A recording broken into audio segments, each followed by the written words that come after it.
He enjoys writing, listening to, and telling stories, not necessarily in that order. Please join me in welcoming to the stage, Note Sanger!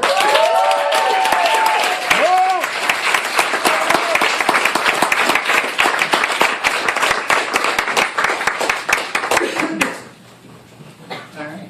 Thanks, Scott. Can everybody hear me back there? Yep. Hear you okay?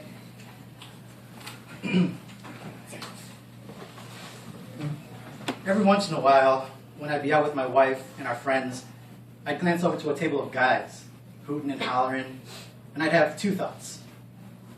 First, look at them. Try hanging out with some chicks sometime. I hope they're enjoying their little sausage fest. And B, they look like they're having fun. More often than not, I found myself wishing that I had my own little sausage fest. At the time, just a few years ago, I was riding high in life. I had just gotten married to my beautiful girlfriend, had a steady job that hadn't yet crushed my spirit, had a great apartment, family, and outlook on the future. I thought I'd had it all. Well, almost all, because the only thing I didn't have, or ever really had much of, was a group of guy friends. The proverbial bros and boys. You see, my wife had been my best friend ever since we were in college, and we had our own circle of friends that we hung out with. They were mostly her friends and family, and for the most part, mostly women. Of course, I had guy friends here and there, but I was never really part of a core group of dudes that just did shit together. So there I was, almost 30 years old, and I had never uttered the phrase, "Tonight I'm hanging out with the guys." So when one of my good friends, Eric, invited me to Mexico with him and 6 of his closest buddies, I jumped at the chance. Of course, first I had to clear it with the wifey because of 2 words: bachelor party. I had to convince her that this was not going to be one of those bachelor parties, and really, there wasn't anything to worry about because, my buddy Eric, the bachelor, he's a good, wholesome guy, so, there would be no debauchery on this trip. Still, once I received the go-ahead, I got excited. Here was my first mancation. The biggest question before the trip was, what are we going to do when we get there? We decided that the big event would be deep-sea fishing. Awesome. I could see it then. Us lazing back in our chairs, feet up, lines reached out over the side of the boat, hats tipped to the sun to shield us from the rays, waiting for a little nibble. I couldn't wait. And I could tell I wasn't the only one who was excited. My inbox started flooding with emails of remnants and stories of the last couple of mancations in Miami and Montreal, the ones that I missed, and I was starting to get a feel for what I'd be in store for in Mexico. Now, Eric and I were college buddies, but the rest of the guys were all his friends, and I never really met, despite the fact that we'd all been in the same fantasy football league for years. But what became increasingly clear to me after the threads and threads of time-wasting, work-avoided emails, through all the inside jokes and the goofy nicknames and the bromo-erotic jabs at each other, these dudes were all very good friends and ultimately fun and funny guys that, despite my worries of fitting in, Eric reassured me that I'd be getting along with them just fine. Still, I was nervous going in. I mean, was I going to fit in? Or was it going to be the 8th wheel? After all, you had the groom, the best man, future brother-in-law, groomsman, so on and so forth. And then there was me. The question mark. And I'm not trying to be facetious or anything. I literally was a question mark. You see, before the trip, there was this ongoing rumor that Note didn't really exist because none of the other guys had ever seen me. That Eric, as commissioner of our fantasy football league, had set up a ghost email account, conjured up my imaginary existence as a way to gain a competitive advantage. So from that was born the idea for my goofy nickname, the infamous mythical beast of Mexican folklore, the Chupacabra. There may have been some initial shock when I first met the guys at the airport. As it turned out, I was in fact a real person. Though that didn't stop the joke that Eric had hired some Asian guy to pose as me.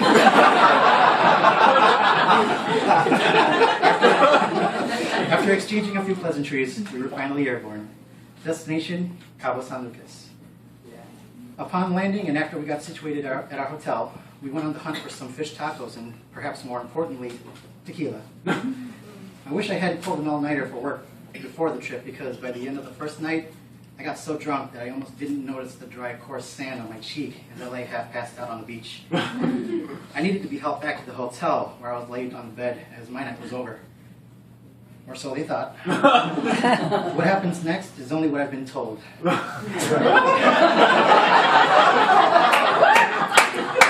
With the rest of the guys hanging out in the other room, my bedmate for the trip, Rick, returned and noticed I had moved from the bed to the floor. When he tried to pick me up, he wondered, why is his shirt wet? So Rick leaves me on the floor, goes back to the other room and tells Eric, hey man, I just met your boy. This motherfucker's passed out. He threw up all over himself. When the guys came back, not 2 minutes later, they can't find me.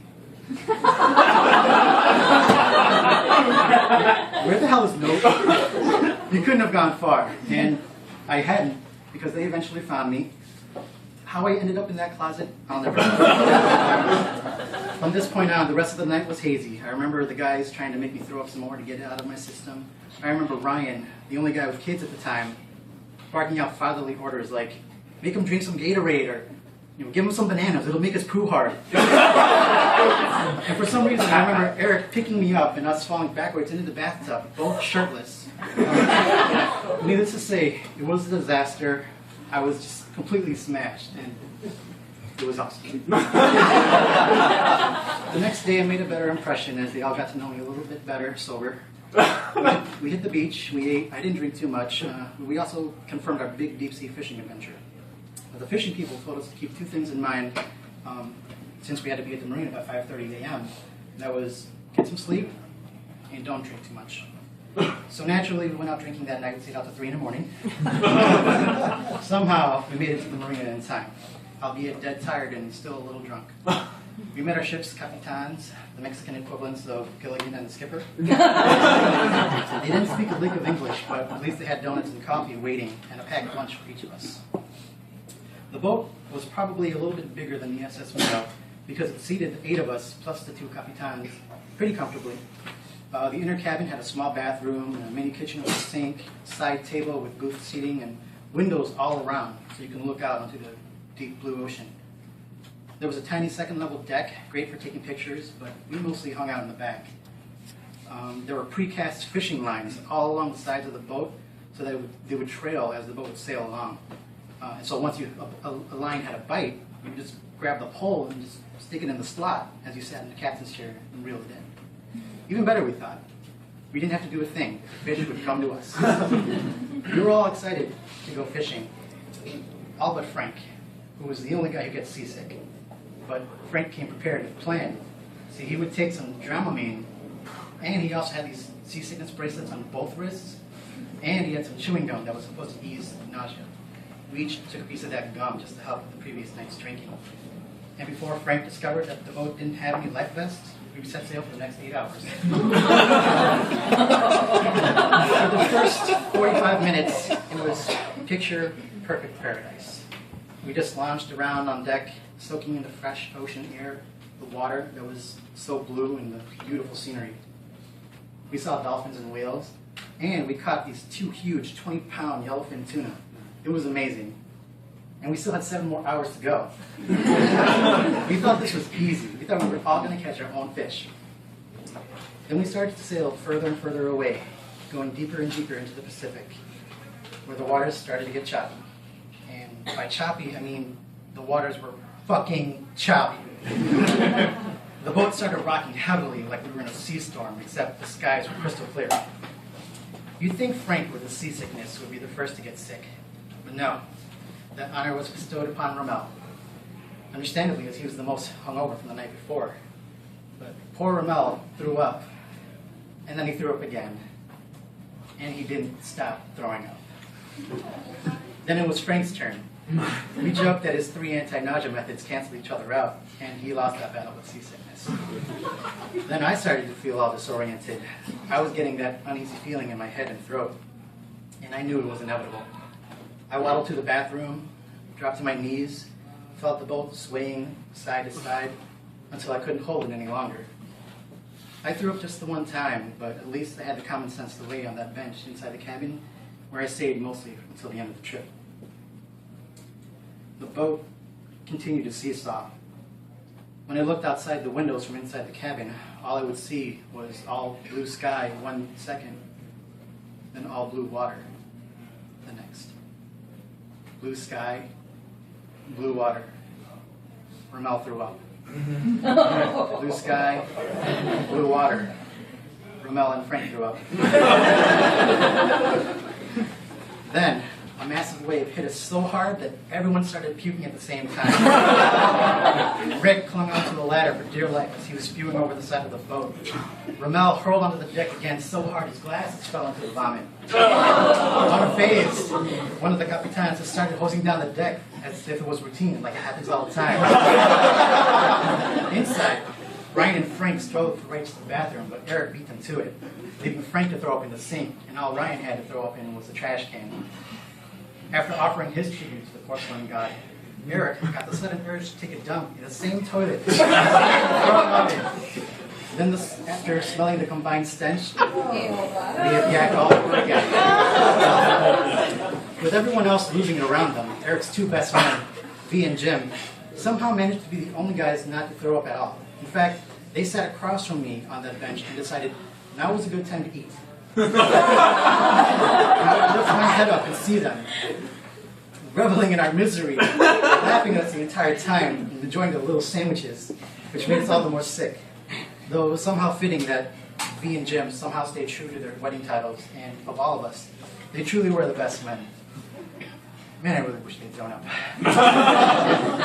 We only made it about 3 hours before we had to turn the boat around. And it was the longest, quietest trip back to shore, full speed. We all looked miserable, a complete departure from all the enthusiasm at the beginning of the trip. But all was well once the marina was in sight again. And we didn't feel sick anymore. As we coasted in, we even started playing with a school of sea otters following us home to safety, tossing them some fish, and they would leap out of the water and catch them with their mouths. It was quite the manly scene. And it made us briefly forget the horror that we had just been through.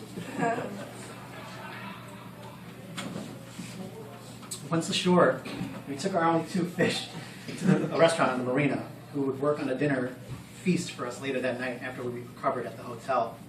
And what a feast it was. There was tuna sashimi, tuna ceviche, big-ass tuna steaks, so many different and delicious ways they prepared that tuna. Imagine the freshest tuna you've ever had in any restaurant and multiply that by 100. It was that good. It was quite possibly the best meal I've ever had. And there was so much of it, too. At one point, much to the entertainment of my new friends, I sunk my fork into a tuna steak and just shoved the entire thing in my mouth. It was so barbaric. I remember one of the guys asking, "Why did you do that?" And I just said, "Because I can."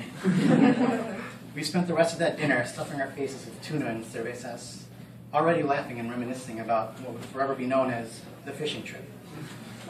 After all that we had endured during that god-awful puke fest, this dinner was our reward. And we ate like kings. We had risked our lives at sea, more or less. And we had made it back alive. Now there we were sharing this feast, all the more closer for having gone through this ordeal together. And I got my wish. I finally had my own little sausage fest. The next day, I had to leave Cabo early and fly out. My part of the mancation had ended, unfortunately, because I didn't want to go. I wanted to stay and hang out with my boys some more. And that's when I realized that they were now, in fact, my boys too. I don't get to see everyone from that trip as often as I'd like, but whenever we all get together, we always end up talking about that fishing adventure. There's a famous line from one of my favorite movies, The Shawshank Redemption, where Andy asks Fred, "Do you know what the Mexicans say about the Pacific? They say it has no memory." I like to think maybe that's only partly true. Maybe the Pacific has no bad memories, because for me, this trip, especially being out there on that boat with my new friends, puking our brains out, will always be one of the best memories of my life. Thank you.